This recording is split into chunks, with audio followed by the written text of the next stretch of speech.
Hi guys, so today I'm going to be doing a video on how to start a YouTube channel. I've gotten a lot of questions from you guys on what equipment I use and how I set up my channel, so I thought I'd make a video on it. So hopefully this answers your questions and let's get started. So the first thing you want to do is decide on your channel concept and a name. So basically you want to decide what kind of videos you want to make, whether that be beauty, fashion, lifestyle, or vlogs, or traveling, or cooking, or anything like that. You want to decide what is it that you want to do. And then from there, basically you want to come up with a name. For me, because I'm beauty, fashion and lifestyle, I basically just did a nickname, which is JD. I thought that was nice and easy and something that everyone would remember. Or I find a lot of sort of makeup and beauty kind of YouTubers use their name as well. And even other style YouTubers use their name. So you can either just have your name or you can come up with a catchy nickname or sort of name for yourself, username, whatever you'd like, that kind of is relevant to your category that you're wanting to film in. So that is pretty much that part of it. It's also very important to remember that you can always, change and grow on what kind of videos you want to make. You don't have to decide right now and go, oh, I can't change it later on. You literally can just sort of have a rough idea, go from there and see what you're feeling. And if you decide that, or perhaps that style of video isn't for you, then you can easily just change up your channel and keep going, really. So there's no real pressure of having to pick something straight away. It's just a good idea to have a rough idea in mind. So the next step is branding. So you want to make sure you design your logos, your channel banners, your artwork, your end slides and your thumbnails. You want to make sure they are all very connected together and they all tie in. For example, my artwork and thumbnails is all based on marble print, very minimalistic, modern style. As you can tell, not only is it in my end slide and my YouTube banner, but also I've got it in my background. So it's everything kind of matches together, and I find it's representing me and what I'm about and my style. And that's very important that you do that as well. I find the best way to get started, obviously YouTubers that are like really high up will obviously pay for someone who does graphic design to design them logos and all that sort of thing. I find it fun to create and design it myself. I just use PicMonkey, but you can use Photoshop or anything like that. But I find PicMonkey is really easy and it has logos and cool different things you can mash together. So I really recommend giving that a go and checking that out because it's free. And they do have premium features that you can pay for. But I've just been using the free version, but it's really good to use. And I think a lot of other YouTubers have recommended it to start out with. It's quite good. But yeah, as I said, you want to make sure it's universal across your channel, and also make sure it matches on your Twitter and your other social media accounts. So as I said, you want that continuity throughout all of your social medias. So next you want to work on your thumbnail. So for me, what I do is obviously I keep it matching with my channel art. But what I do is I keep the camera rolling at the end of the video, and then I'll basically do a range of different poses looking at the camera. And for example, if I'm doing a favorites video, I'll do a range of different poses with some items, like I'll do a bit of that and a bit of that, and all that sort of thing. And then when I'm doing the editing process, I will just do a couple of screenshots. And then decide between which one I think looks the best. And then I'll go and put it into PicMonkey and I'll add a font and do the brightness, and you change it up on there, and that is pretty much how you make a thumbnail. But I think it's very important working on your thumbnails because that is what people are going to see when they go and click on your video. It's kind of something that if you have a good thumbnail, is kind of all the difference between someone clicking on your video versus someone else's. So definitely take into account making sure your thumbnails are easily representing what it is that you are talking about or whatever you're filming. I know people shouldn't judge a book by its cover, but unfortunately in this world people seem to just judge a video by what the thumbnail looks like. So it's very important to represent that in the best way you can, and I think it looks very nice on polishing off your look. So that's my advice on thumbnails. And also I'd recommend possibly doing end slides as well. I don't think this is like sort of a compulsory step because not everyone does end slides, and it's not really going to change it too much whether you do or don't. If you're wanting to do an end slide, what I'd recommend is featuring your other social media accounts on the side and leaving a spot for, say, your previous video to be displayed. Because basically on mine I have it so at the end it will show the last video that I filmed, and you're able to click on it and it will take you straight to my video. And I think that's another good way of sort of getting more exposure on your other videos as well. And also I have it, like everything else, it's matching with all my other channel art, which is marble and pink. So that is that one. And also I was going to say, if you're having trouble coming up with how you want to do your thumbnails or how you want to do your channel art, I'd recommend going and checking out other people's channels that are doing similar style videos to you, and you can really kind of get a feel of how to do those thumbnails and give you inspiration for how you want to do yours. That's definitely how I came up with my concept. I kind of looked around and got a vibe for what kind of fonts people were using and how people were presenting their thumbnails. So that helps a lot. So I'd highly recommend doing that. That will help you out heaps. So next you want to set up dedicated social media accounts for your YouTube channel. I'd recommend the most important ones would be a Facebook page, Instagram and Twitter, because I think it's very important to be able to keep in touch with your subscribers and your viewers, because that is kind of the way they're going to be able to reach you when you're not doing videos. And also it's a very great way of getting your videos out there and getting more exposure. So I'd also recommend that when you create a username for these, that you try and make it as universal as possible. If you can, try and keep the same name you have on YouTube and have that across all of them. But obviously sometimes that name's going to be taken. So just do a name that's as similar to your sort of username on YouTube as you can, because in that way it makes it easier for people to find you and also easier for people to remember what username you have when they want to tell other people. So, and also I think it looks very polished to have it all kind of as matching as possible. And also as an extra, if you're into Snapchat, then definitely make a public Snapchat, because I think that's a really good idea. But I don't think it's a compulsory step because not everyone is into Snapchat. I think as long as you have the main ones, Facebook, Instagram and Twitter, I think you're pretty much ready to get started. It's really important that you're regularly updating your other social media accounts, and it's very important to make sure when you upload a video to make sure you update that and tell everybody on your other social medias, because that's how people are going to find your videos and they're going to go and visit your YouTube channel, because sometimes certain people use certain different social medias. So in that way you're increasing your exposure to as many people as possible.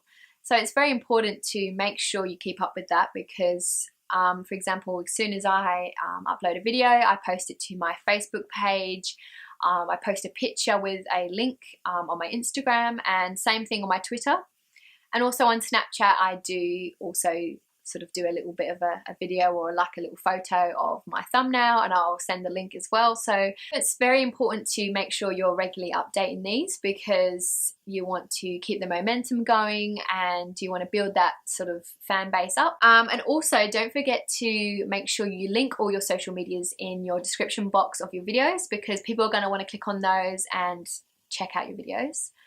And as well, you can actually include, basically if you click on your channel and you have your banner up there, you can, there's a button that says edit channel links, and in there you can add all your social medias, and then it turns it into a little badge, and from that badge people can click on those and it will take them straight to your social media. So that's very important to also do. So next you want to work on what your background for your videos is going to be. I find some great places to film is on your bed or in front of your desk.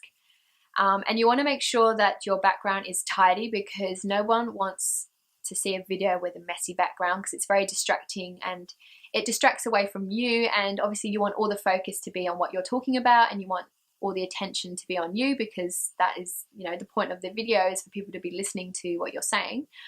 And also as well, it's nice to sort of decorate your background relevant to, you know, sort of your channel. For me, I find it great to go to Kmart and you can get a few bits and pieces cheap there, and it's great to sort of pop on your desk, or if you're on your bed you can get some nice pillows, and that's a really simple and easy thing to do. So yeah, it's very important to have a nice background. You don't have to have anything too fancy, as long as it's neat and tidy and it represents who you are and your personality and your channel, then you're pretty much ready to go with that one. Basically to edit I use a MacBook, and I used to use iMovie. That comes free with it, but then I upgraded to Final Cut Pro. The unfortunate thing about Final Cut Pro is that it's very expensive, so I'd only suggest getting that if you're very committed, if you're really into doing YouTube videos long term. I can't quite remember what the pros and cons are between the two, but I'll link a video in the description box so you guys can check that out and work out for yourself if it's worth you getting or not. But to be honest with you, I think iMovie is so good that honestly does the job. Or if you're on PC, then I'd say using Movie Maker just does the job as well. So that's something that I would recommend using. The next step would be sorting out your monetization. So basically you set up a AdSense account. I think if you're under 18, you can get your parents to create one on your behalf. And how it works is once you set it up, it will add ads to your videos. And you will get the revenue based on how many views you get on those ads. So far I've earned $12 from my ads on my videos. I think from memory, once you reach your first $100, then they will send you the money. It's very important once you put monetization on that you remember that you don't put any copyrighted songs or videos or anything in your video, because otherwise you will get a copyright strike against your account, and if you get a couple of those you will get your account deleted. So I would recommend making sure you're careful with that. And also you can even get your ads taken off your video and get it demonetized. So I'd really recommend making sure you don't put any copyrighted music in. So for example, don't be putting Justin Bieber music in your videos, because that's not a good idea. I think you can put a maximum of like 30 seconds of a copyrighted song in your video before you're going to get flagged. So just keep that in mind, because once you put the monetization on, YouTube is very strict on what you're posting. So make sure you're keeping aware of that. So the next step is uploading your videos. So what you want to do is try and stick to a schedule as closely as possible. I'm not the best person at sticking to a schedule. I try and do every week. Lately I've been doing every few months or every now and again, and I'm sort of a bit all over the place. But now I'm making it my goal to make sure I film a video at least once a week and upload on the same day and the same time, trying to keep it uniform, because it's very important with gaining subscribers and viewers, is making sure you're being very regular and having a routine, because people want to know that you're going to continue to make content, and that if they're subscribing to you, they can trust that you're going to make content. So yeah, I'd recommend once a week when you're starting out. And also with saying that you don't want to overdo it, you don't want to upload too much, because you don't want to bombard people with too much videos, too much content. It's going to be too much. I think I would personally say no more than 2, maybe 3, I'd say at max, but I wouldn't go any more than that. Personally, I'd say 1 or 2 is honestly the best. But yeah, don't overdo it with the videos, but you want to make sure that you are uploading at the same time. So you're trying to find that sort of balance. Yeah, so also it's very important what time and what day that you upload. I can't remember exactly when's the best time. I'd recommend looking that up. But for example, I'd say like Friday at like 5 PM is probably a good time. I'm not 100% sure on that, but I think that's usually what a lot of people do. I think it's very important to pick a time that's not only going to be suitable for the country you're in. So for example, I'm in Australia, so not only do you want to make sure everyone in Australia is going to see it at a peak time, you want to try and see if you can pick a time that's also going to be good for the other side of the world. So you're getting, as I said before, you're getting as much exposure as you can to that video. So yeah, definitely research the best day and time for the countries that you're trying to get your video across to. So that's very important. Okay, so the next bit is equipment. So it's important to remember that you don't need to have the fanciest top of the range equipment to make a good YouTube channel. It's definitely something you want to grow on and expand on as time goes on, but just it's very important to remember that you don't have to have fancy stuff, because I know I didn't. But I know I didn't. So just keep that in mind, that you don't have to have the best camera, the best this, the best that. Honestly, I did a lot of DIY things when I first started, and I've been saving up all my money to get all these bits and pieces over time. But yeah, just upgrade these things over time, and I'll tell you what I used to use and what I'd upgraded to and what I recommend upgrading after that. So I'll just give you all these tips. I'll just sort of tell you guys about what I use. So A lot of you guys ask me questions about what things I use. So basically, I'm going to tell you about the camera side of things. It's really important that people are able to see you clearly in your videos. Honestly, I think iPhones and like just phones in general are really good these days. So just honestly, just pull out your iPhone and film on that. I think that would work really well. As long as you've got good lighting, I think honestly, for starting out, it's going to be perfectly fine. So yeah, just use your phone to start off with, or if you have an access to a digital camera, even that will be fine as well. I wouldn't recommend investing in a camera for YouTube until you know that that's something you definitely want to do. So definitely try it out on your iPhone for a while, see how you're feeling, if YouTube's for you.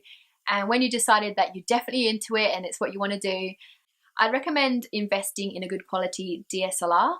The first camera I started off with, which I'm still using now, I don't know why I said started off with because I'm still using it. Oh, actually no.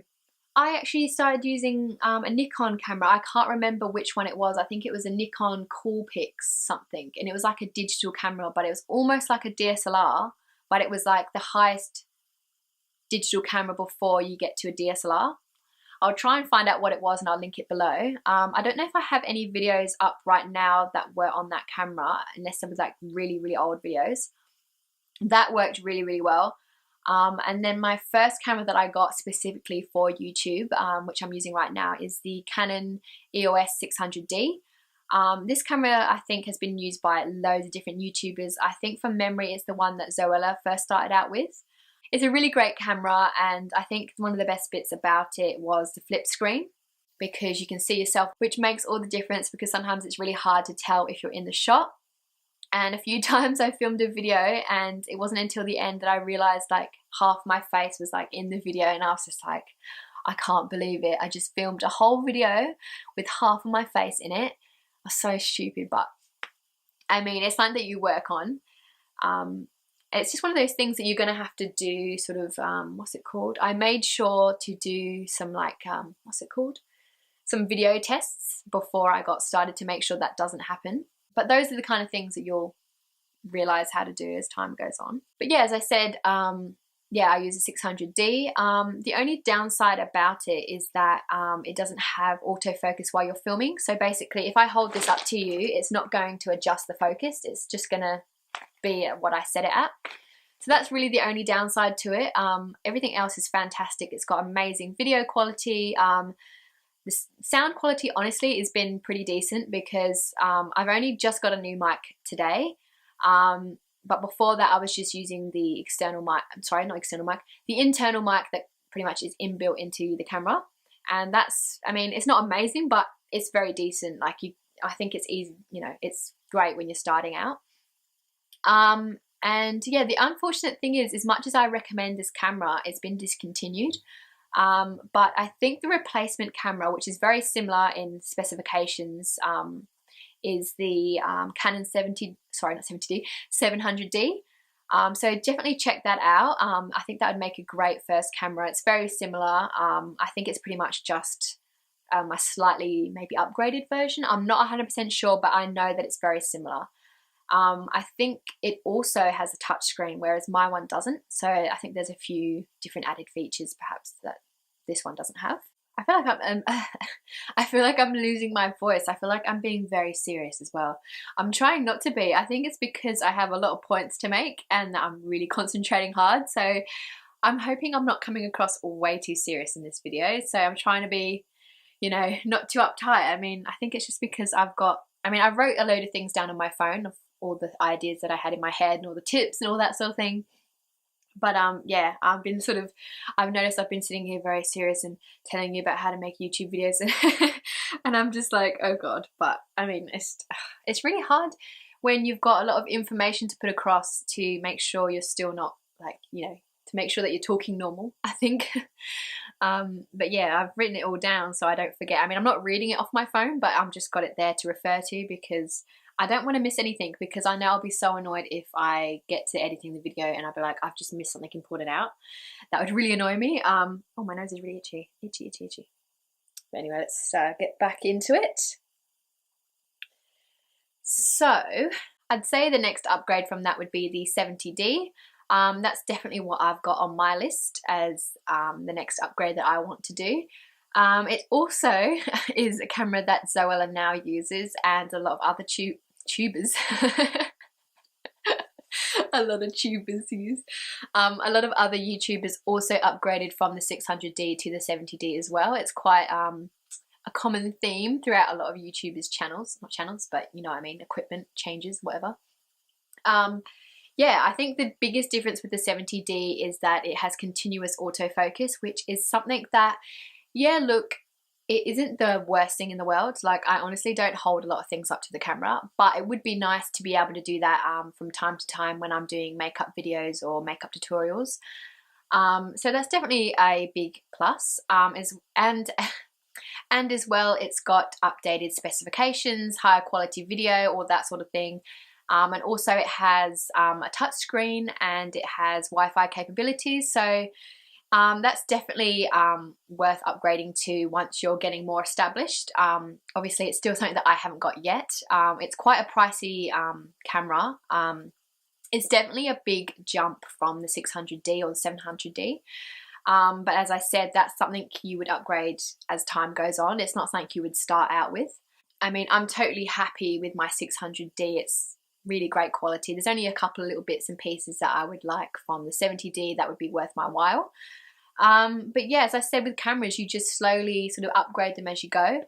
I think my best advice would be to not do too many little jumps, because sometimes there's not much in it. As far as if I just upgraded to a few models above mine, I think there's not really, the upgrade is not as significant and it's not as worth the money, if you get what I'm saying. I mean, instead of upgrading just a little bit, upgrading a lot makes a huge difference, because I think with cameras, I find the small upgrades it's not really worth it.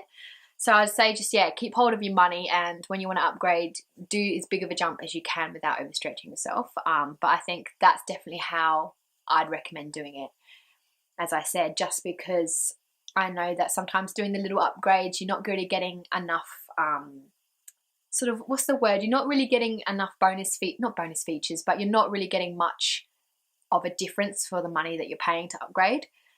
So yeah, I'd hold on to your money and wait till you can get something that you really want. So yeah, so the 70D is definitely one I recommend, even though I haven't used it, but I know it's going to be good, trust me. Everyone else uses it, I think it's going to be good.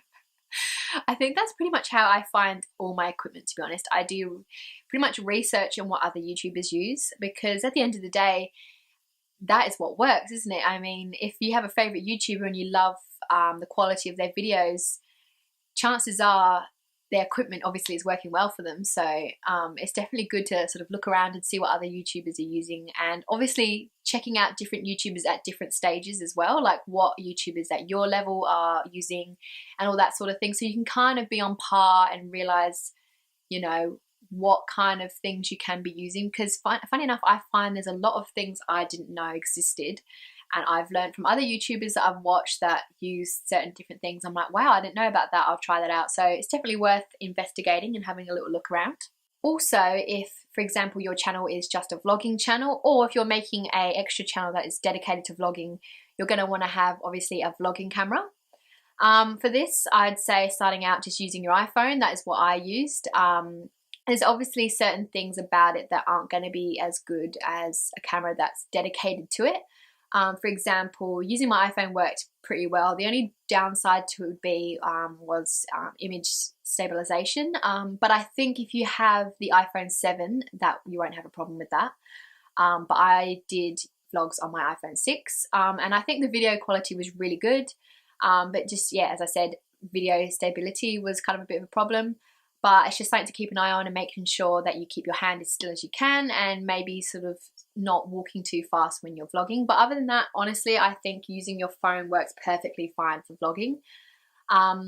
Basically, I've now upgraded. I'll show you. So basically, I got the Canon G7X Mark II, and this is just it here. And it's really handy because it has a flip screen, so you can see what you're vlogging, and it's really handy to use. This is pretty much considered to be, I think, the best vlogging camera on the market. I think, as far as I know, 90% of vloggers are using this. I have been wanting this for a really, really long time. The only thing about it is it's quite expensive. I think I paid roughly $800 to $900 for this. So it's quite expensive. It actually is more expensive than the camera I'm filming on right now. So it is quite pricey. But in saying that, as I said before, I didn't do a little upgrade. I decided to sort of hold on to my money and buy the camera I really wanted instead of buying a camera that I knew wasn't going to sort of be much better than my iPhone. Just to do a little upgrade and not really see much benefit of it. So I decided to hold on to my money and get the camera that I really wanted. Honestly, I'm really glad that I did that because this has been the best vlogging camera ever. I can't fault it. Honestly, it's so good. I'd also recommend getting the Mark II versus the original. There's not a lot of difference between the two, but if you haven't got either, I'd recommend getting the Mark II just because I think the Mark II apparently it has better battery life. And there's a couple of other things that are slightly better on it, like maybe slightly better image quality or something like that. I can't quite remember, but there's subtle differences, but it's enough to want to spend that extra $50 on getting the Mark II. So it's really good. It's got amazing video quality. It makes your eyes look super blue. And it also takes really good selfies as well. So I've used this for all my Instagrams and it makes an amazing photo. And also it's got video stabilization, so it's very good for when you're walking around and it makes the video very stable. Yeah, pretty much not much else to say on it other than that, but it's a great vlogging camera, and that's something that I would recommend down the line when you know that you're into vlogging and it's something that you want to do, to save up for one of these because it's so good and you won't regret it. It's so good. Super good, love it. But yeah, it's my favorite. Oh, and I forgot to say that if you do get one of these, I'd recommend investing in, I can't remember what it's called. I think it's called a micro muff. I'll link everything down below. It's basically like a little fluffy thing that you put on top of your camera on the mic. And this is good for when you're outdoors vlogging because you don't want loads of wind noise. And that pretty much cancels a lot of that out. So I'd recommend getting one of those. I haven't got one yet, but that's something that I definitely am going to invest in. And it's just, yeah, a little fuzzy thing that sits on the top, but it's definitely worth getting. I've seen a lot of people do video tests with it on and it makes a huge difference. So that's something that I'd recommend getting if you're going to do a lot of outdoor vlogging. Yes, that's really good. I think one of the most important things to invest in once you buy a DSLR is to get a good tripod. Now this is something that I would recommend not cutting corners with just because obviously DSLR is very expensive and you want to make sure that the tripod is able to hold it up, because if you get a tripod that's not strong enough, there's chances are your camera will fall over, which is not what you want when you have a camera that you put all your money into. I think a good brand that I use is Manfrotto. I think that's how you say it, Manfrotto. I hope that's how you say it, but that is a brand that I use. It's definitely something that you don't want to, as I said, cut corners on, because you really don't want your camera to be toppling over. You want to make sure it's very sturdy and that it's not basically easily knocked over. So that is something you want to make sure. Oh, and I'd also recommend getting one that has a bubble level on it, so you're able to see if your camera's level while you're filming. That's also very important because you don't want to be filming from all these weird angles. And as I said, I will link all these things in the description box for you guys so you can check it out. But yeah, as I said, I just used a pile of books for a really long time, and that's more than fine, honestly. You can do that. You know, I wouldn't invest in that until obviously you get a DSLR, then that's something that I would get. So the next thing is lighting. Now this is one of the most important things out of all of the stuff, is to have good lighting, because that is what makes all the difference in your video quality. I mean, even a camera that's not sort of, you know, the top of the range camera, that's sort of a very basic camera, with good lighting you can make it look even better. I honestly think that makes all the difference. You basically to start out with, I just used a window, and you always want to make sure that your light source is behind you, because you don't want it, behind the camera. You never want it behind you because it will cast a shadow. So the most flattering direction is in front of you.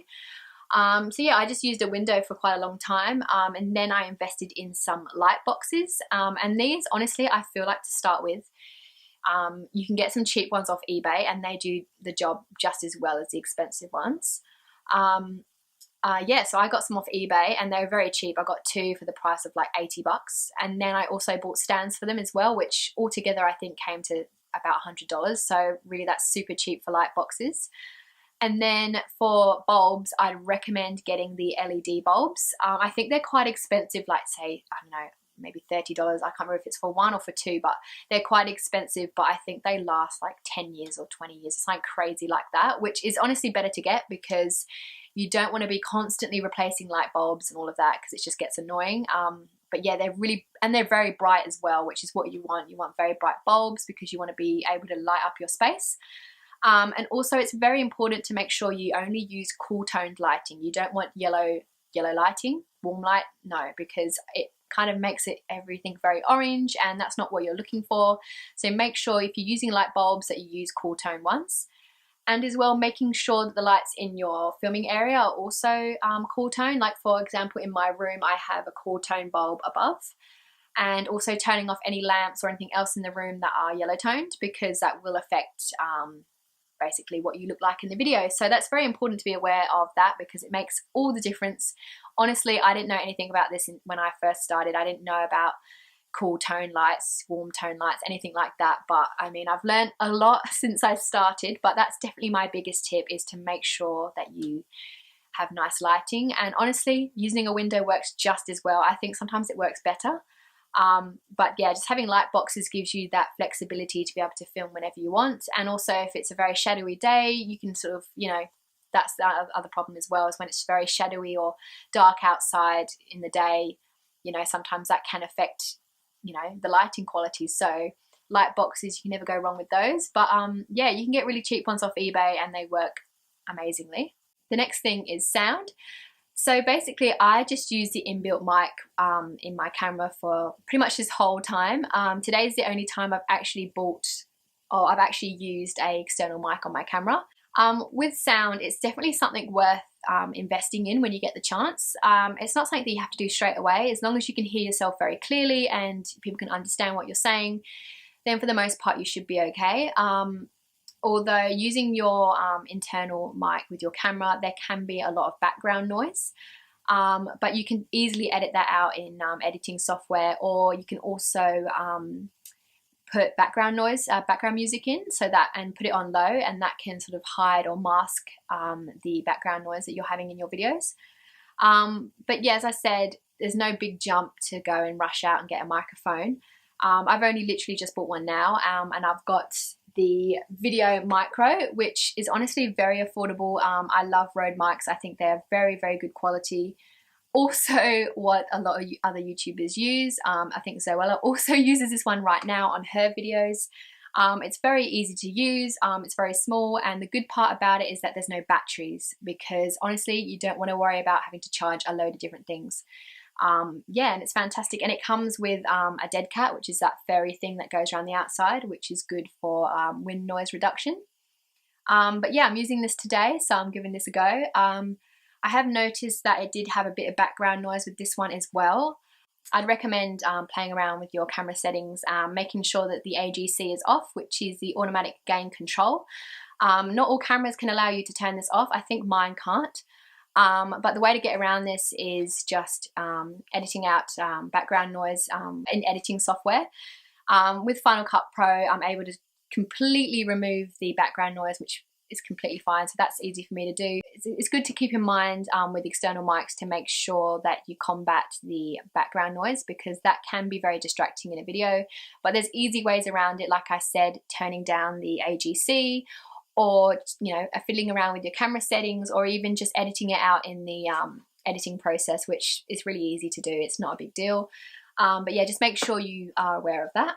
But yeah, so I'm hoping you guys like the sound quality. I hope it's a lot better than it was, because obviously this is the first time I've filmed with it. So I think that is everything for the video. I hope you guys enjoyed it. I hope that it answered all your questions that you had, and if you have any other ones that I forgot to answer, please let me know in the comments below. And I will list everything I've mentioned in this video down in the description so you guys can check it out. Yeah, so hopefully this was helpful to you guys, and I'll see you guys next week with another video. Bye guys!